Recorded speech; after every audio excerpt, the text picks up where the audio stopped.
Data entry பண்ணுறீங்க மொபைலில், இதில் எல்லோரும் பண்ணக்கூடிய மிஸ்டேக் என்னென்னா, 3 மாதம் ஒரு குவார்ட்டருக்கு நம்ம என்ட்ரி பண்ணுறோம். ஒரு குவார்ட்டருக்கு என்ட்ரி பண்ணுறதில் ₹100 தான் செலவாகுது, 0 செலவு எக்ஸ்பெண்டிச்சர் அப்படின்னு போடுறீங்க.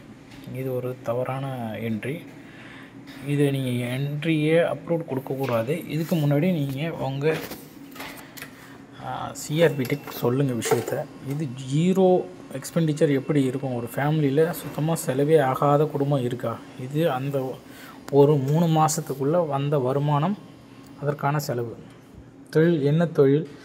சாதாரணமாக கூலி தொழிலாக இருந்தாலும் போக்குவரத்து செலவுன்னு ஒன்று இருக்கும். அதே மாதிரி ஒரு பிஸ்னஸ் ஆரம்பித்தாங்கன்னா அதுக்கான இருக்கும். டைலருன்னா அவங்களுக்கு ஊசி, நூல், மிஷினுக்கு உண்டான எக்ஸ்பெண்டிச்சர் இருக்கும். உற்பத்தி தொழில்னால் அதுக்கான ரா மெட்டீரியல்ஸ் வாங்குகிற மாதிரி இருக்கும். அதே மாதிரி கால்நடைகள்லாம் தீவன செலவு இருக்கும். இதெல்லாம் எதுவுமே இல்லை அப்படின்னு எப்படி நீங்கள் சொல்லி இது பண்ணுறீங்க?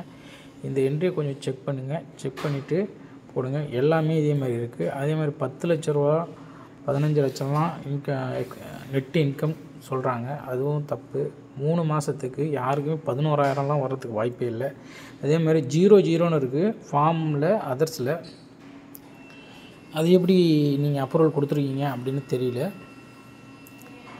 அது கொஞ்சம் பாருங்கள். 5,000, 2,000, 3,000 எக்ஸ்பெண்டிச்சர் இருக்குது. 0 இருக்குது. இதெல்லாம் நம்ம ஏற்றுக்கிற மாதிரி இல்லை.